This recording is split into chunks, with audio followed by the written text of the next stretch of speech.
There's a kind of quiet freedom that settles in your bones when you finally realize the opposite of love isn't hate at all, it's indifference.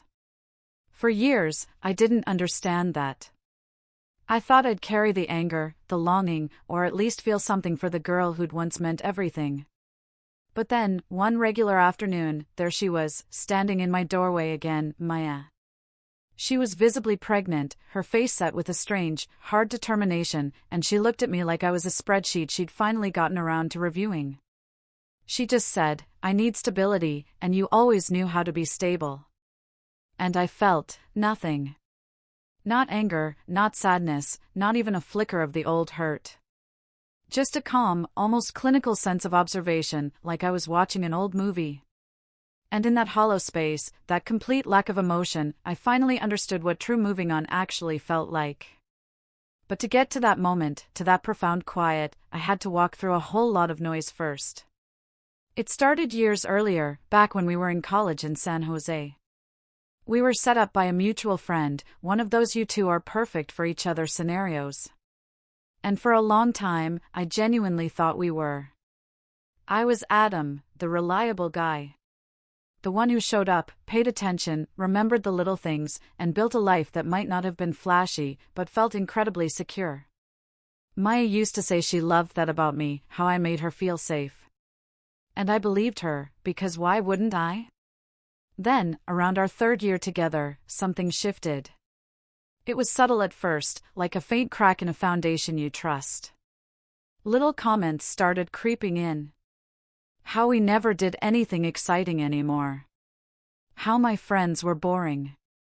How I didn't have enough ambition. I'd try to plan something special, a weekend trip, and she'd brush it off, saying we couldn't afford it. Then 2 days later, she'd drop a significant amount on clothes she'd wear once. When I gently pointed out the inconsistency, suddenly I was controlling. The strangest part was how she started picking fights over nothing. It was like she needed me to react, to prove I cared enough to lose my cool. And when I stayed calm, that only seemed to make her angrier. I didn't realize it then, but she was building a case, stacking up evidence that I wasn't enough, that our life together was somehow my fault. Then this guy, Brendan, started appearing in conversations.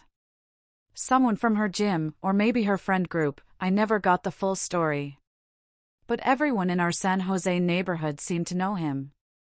The type of guy who always had people around him, always some grand story about what he was doing, who he knew. Maya would mention him casually at first, just a name in passing, but then it became a pattern. She'd bring him up specifically to watch my reaction. She started coming home later. Dressing differently. Checking her phone constantly, angling it away when I walked by.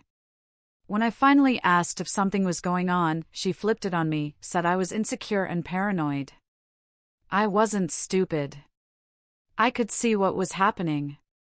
But a part of me, the hopeful part, kept wishing I was wrong, that she'd snap out of whatever this was and we'd get back to normal. Instead, she started comparing everything I did to what Brendan would apparently do, how he wouldn't overthink things, how he just lived in the moment. I realized she wasn't just pulling away, she was auditioning her next situation while still living in mine.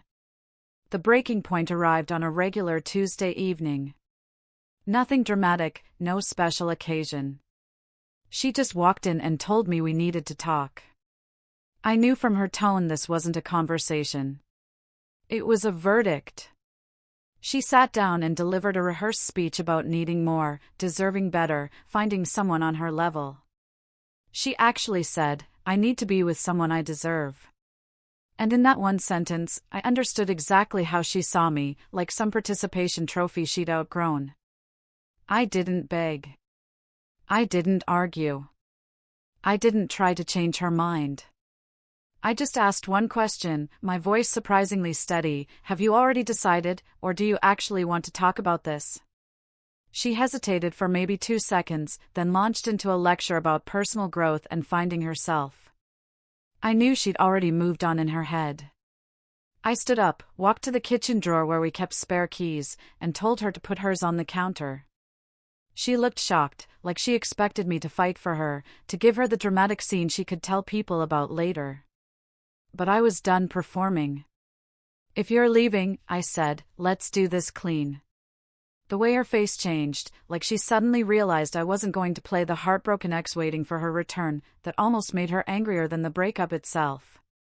She tried to start another speech about how hard this was for her, too.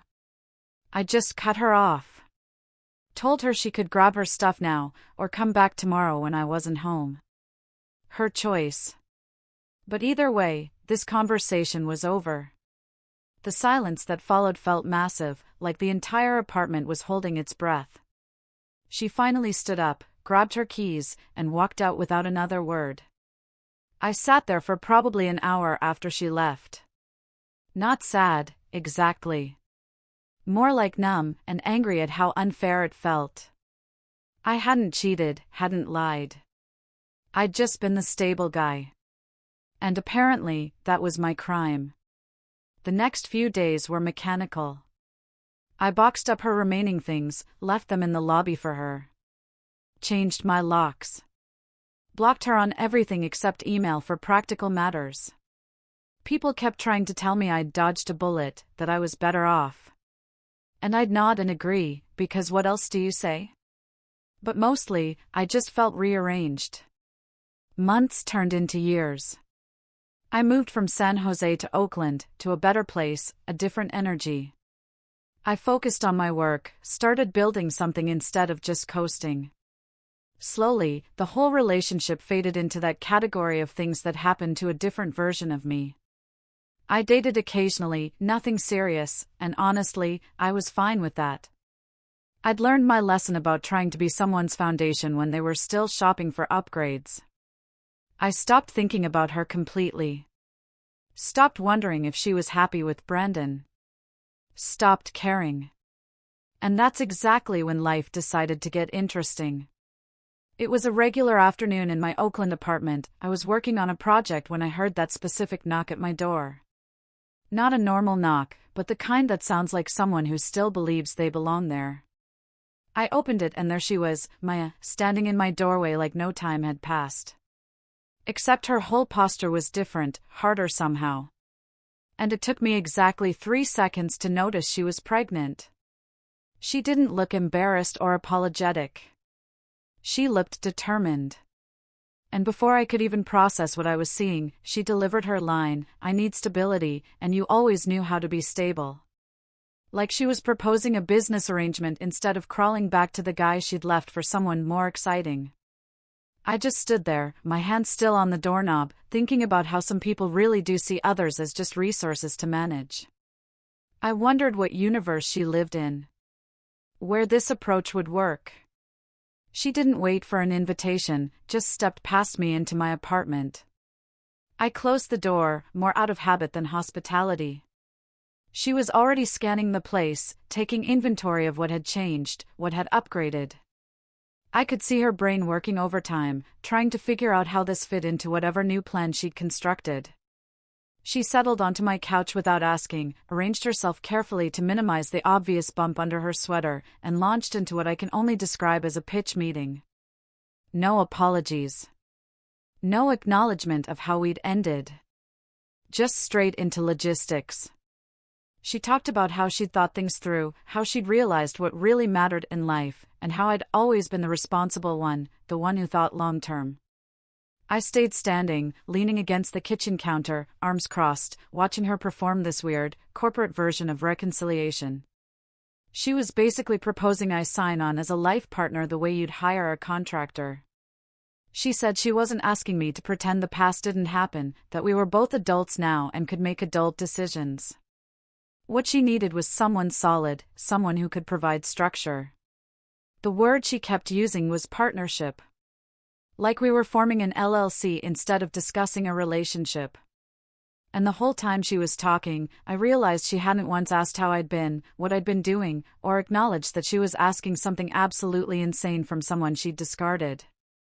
I let her finish her entire presentation, didn't interrupt, just let her lay out this fantasy where I'd welcome her back and take on raising another man's child because, apparently, I was the safety net variety of human. When she finally stopped talking and looked at me expectantly, I asked my first question, my voice level, almost curious. Do you need a husband, or a service? She blinked like I'd switched languages, started to answer, and I held up one hand. Did you come here for me, or for my ability to carry weight? Her face did this complicated thing where she clearly wanted to be offended, but also realized that getting emotional would undermine her whole adult partnership angle. So she tried to laugh it off, said I was being dramatic. I wasn't being dramatic. I was being clear, maybe for the first time in our entire relationship, and it was obviously throwing her off because the old me would have already been trying to make her comfortable, offering water, asking about her health, doing all the caretaking things that made me such a reliable option. This version of me just stood there, waiting for actual answers. Watching her scramble to adjust her approach was almost fascinating, in a clinical way. She switched tactics, went softer, said she'd made mistakes, but she'd learned from them. That Brandon had been exciting but ultimately empty. That she'd realized too late what she'd given up. It might have worked if she'd led with that. But coming after the business proposal, it just sounded like another strategy, like she had a whole folder of approaches and was working through them systematically. I told her she could stay 1 week. Not because I was considering anything, but because I wanted to handle this the right way, document everything, make sure there was no drama she could twist later. She looked relieved, probably thought she'd gotten her foot in the door and could work her magic from the inside. But I was already running a completely different program. I set her up in my guest room, told her we'd split household costs for the week. I treated the whole thing like she was a short-term tenant I was tolerating. She kept trying to create moments. She'd cook dinner and play it all romantic, sit too close on the couch during movies, reference old jokes and memories like she could rebuild our history through callbacks. And every time, I just nodded politely and maintained my distance. The fourth night, she apparently decided subtlety wasn't working and sent me a message around midnight. One of those photos that's supposed to remind a guy what he's missing. The kind of thing that probably would have destroyed the old me. I looked at it, felt absolutely nothing except maybe secondhand embarrassment, and typed back 2 words, not working. I could hear her gasp from the other room, that sharp intake of breath when someone realizes their power move just bounced off completely. The next morning, she was cold and hostile, in that specific way people get when their manipulation fails. She made some comment about how I'd changed, how I'd become hard, like being emotionally unavailable was somehow worse than using someone as a backup plan. I just shrugged and told her, people adapt. The week was almost up when she started asking more questions about my life. Not out of genuine interest, but because she'd noticed things that didn't add up with her mental image of stagnant, reliable me. The furniture was nicer. I had actual art on the walls. My laptop setup suggested I was doing more than just a basic job. When she asked what I'd been up to work-wise, I kept it vague, but mentioned I'd started a company with 2 partners about 18 months after we split. Her whole energy shifted immediately, like I'd revealed I was playing a different game than she'd assumed, and suddenly she wanted details, wanted to know how successful it was, what kind of revenue we were doing, whether I had employees. I gave her the bare minimum, watched her recalculate in real time, and that's when I mentioned, almost as an afterthought, that I was engaged. I didn't show her photos, didn't volunteer a name, just stated it as a fact. The same way you'd mention you'd gotten a new car. But her reaction told me everything about why she'd really come back. It wasn't about me specifically. It was about what she thought I represented, the safe, boring option that would still be sitting exactly where she left it. And discovering I'd not only moved on but moved up clearly bothered her more than anything else that week. She got quiet, excused herself early, and I heard her making phone calls from the guest room, her voice tight and angry, though I couldn't make out the words. The next afternoon, I was at the office working through some contracts when my phone started blowing up. Texts from neighbors, one from my building manager, all basically asking what the hell was happening at my place. I pulled up the security camera feed I'd installed when I moved to this Oakland apartment, and there he was, Brandon himself, standing in front of my building, making a scene. He was yelling, gesturing at windows, playing to the small crowd of neighbors who'd come out to watch. And I could see Maya standing off to the side, looking distressed in that performed way people do when they want to seem helpless. He was doing the whole aggressive territorial thing loud enough that I could practically hear the speech through the camera feed, all about respect and stepping up and being a man. The usual script guys like that run when they want to establish dominance. My first instinct, the old programming, was to rush home and handle it, to protect her even though she'd put me in this situation. But I stopped myself. I actually thought it through. This was theater. This was her creating drama to force my hand, to make me play the hero so she could frame our story as me fighting for her. And the absolute best thing I could do was refuse the role entirely. I called the non-emergency police line, explained the situation calmly, gave them my address, mentioned there was a man harassing residents and threatening property, and then I went back to work. My building manager called 20 minutes later to tell me the police had shown up, that Brandon had gotten aggressive with them. And apparently, he had an outstanding warrant for something unrelated, probably unpaid tickets or a missed court date, the kind of thing guys like that always seem to have following them around. They arrested him right there in front of everyone. According to my neighbor who watched the whole thing, Maya completely melted down, tried to play the victim, told the police I'd set this up, that I was harassing her. The whole 9 yards of desperation. The police apparently asked if she lived at my address. She said no. They asked if she had permission to be there, and she had to admit the week was up anyway, so they basically told her to collect her things and leave. I got home around 7 that evening, and she was gone. No note, no text. Just some groceries she'd bought still in the fridge and a coffee mug in the sink. I packed up the groceries, left them in a box by the door in case she came back for them, washed the mug, and sat down to think about next steps. My fiancée, Sophia, came over that night. I'd told her the whole situation before it started, and she just hugged me and said she was proud of how I'd handled it, that a lot of guys would have gotten sucked into the drama. I realized, sitting there, that this was what actual partnership looked like. Someone who trusted me to handle my past without needing to control it, who didn't see my boundaries as rejection, but as self-respect. The contrast to what I'd just been dealing with was almost funny. We talked about whether I needed to take any legal steps. Sophia suggested I at least document everything in case Maya tried to cause problems later.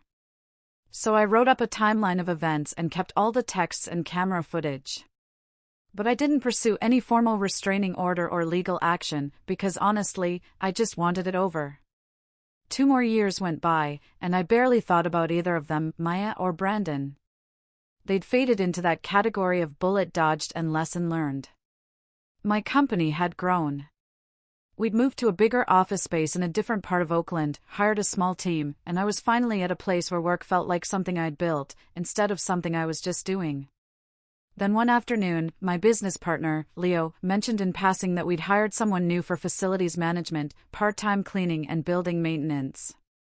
"Didn't you used to date someone with that same unusual first name?" he asked. My stomach dropped before my brain fully caught up. Sure enough, when I checked the new hire paperwork, there she was, Maya. She listed a different address, working part-time evening hours. According to our HR person, she'd been pretty desperate for the job, willing to take whatever shift worked for us. I never saw her directly. Our schedules didn't overlap, and the facilities team worked mainly after 6. But occasionally, I'd notice small things. A vacuum left in a different spot, supplies restocked in a pattern I vaguely remembered from when we lived together. Leo asked once if it was weird, if I wanted him to handle any interaction with that department. I told him honestly it wasn't necessary. She was just someone I used to know.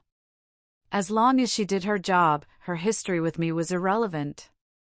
I heard through the office gossip network that she had a child now, maybe 2 years old, that Brandon came around sometimes but not consistently. That she was working multiple jobs trying to make ends meet.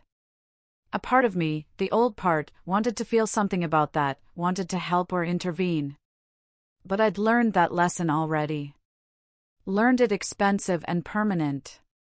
The thing about working in the same building as someone you're actively avoiding is that eventually the universe decides to test your resolve.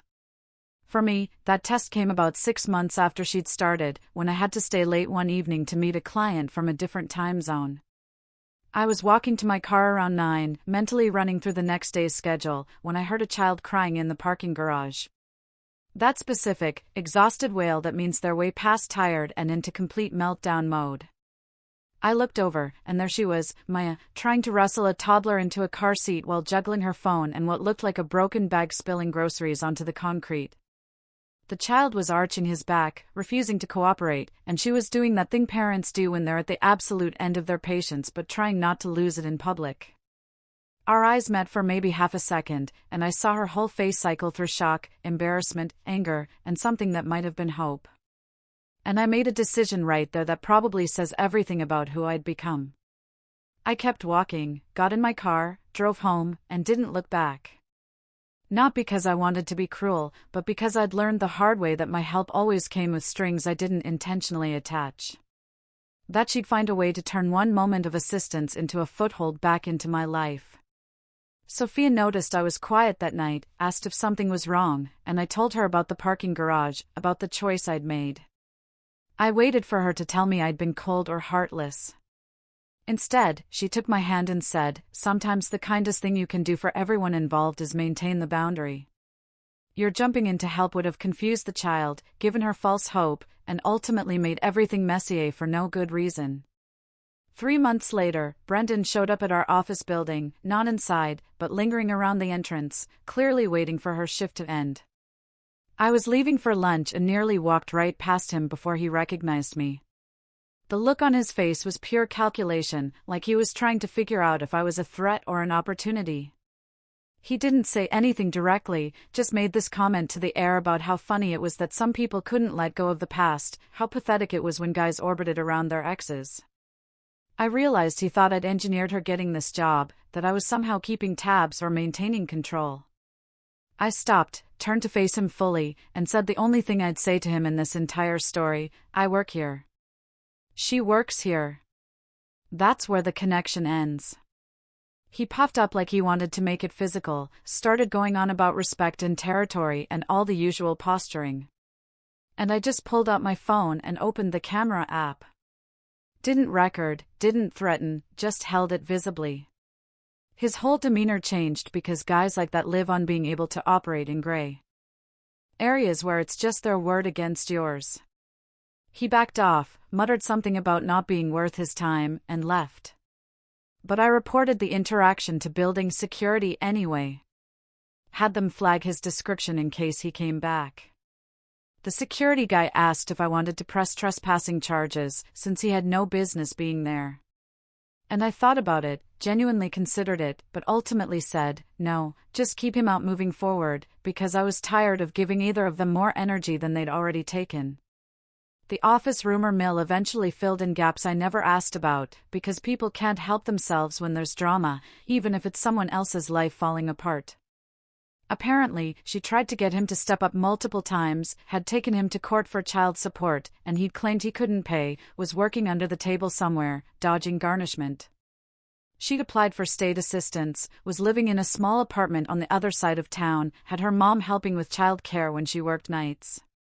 The whole struggling single-parent situation that might have pulled at my heartstrings once, but now just made me feel tired.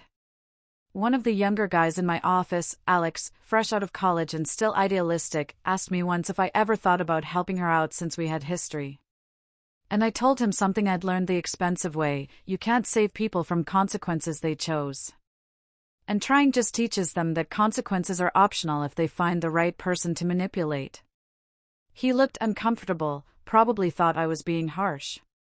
But 6 months later, he got burned by someone doing almost the same pattern and came back to apologize for judging. I told him there was nothing to apologize for. That some lessons only land when you live them yourself.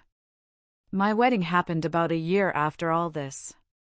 A small ceremony, just close friends and family. Everything the opposite of the big production Maya used to plan in her head when we were together. I'd occasionally wondered if she'd somehow hear about it and try to crash or send a message. But the day came and went perfectly. No drama, no interruptions, just two people choosing each other with clear eyes and honest intentions. Sophia knew the whole story, every ugly part, and married me anyway, not to spite my past, but with full understanding of what it taught me about boundaries and self-respect. We were going through photos a few weeks later, and she asked if I ever regretted how things ended with Maya, if I wished I'd handled anything differently. And I had to really think about it. The answer was no. Not because everything I did was perfect, but because every choice I made after she left was about building something real instead of managing someone else's chaos. I'd learned that love without respect is just performance. That stability without appreciation becomes a prison. And that the right person doesn't make you prove your worth. They just see it. I still work in that building. I still occasionally see evidence that she's been through a particularly well-organized supply closet or the specific way certain things get arranged. And it doesn't bother me anymore. She's just someone who works in my building, someone I used to know in a different version of my life. And that distance isn't cruelty, it's clarity. I heard recently that Brandon finally got arrested for something more serious. That he's facing actual jail time, and that Maya's been posting on social media about being a strong single mom, finding herself, all the usual narratives people construct when the story didn't go how they planned. Part of me hopes she figures it out. Hopes her child grows up okay. Hopes she eventually learns what I had to learn about choosing better and being honest. But those hopes are distant and impersonal, the kind you'd have for any stranger struggling. The lesson I took from all of this isn't about her or him or even that relationship specifically. It's about understanding that some people see love as a transaction and others as a choice. And once you figure out which one you're dealing with, everything else gets simpler. I'm not her villain and I'm not her hero. I'm just someone who learned to close doors that needed closing. And the peace that came from that decision is worth more than any drama I could have gotten sucked into. Someone once told me that the opposite of love isn't hate, it's indifference. And I finally understand what they meant. Because when I think about her now, I don't feel anger or longing or regret. I just feel nothing. And that nothing feels like freedom. Have you ever had to draw a line in the sand with someone who just wouldn't get it?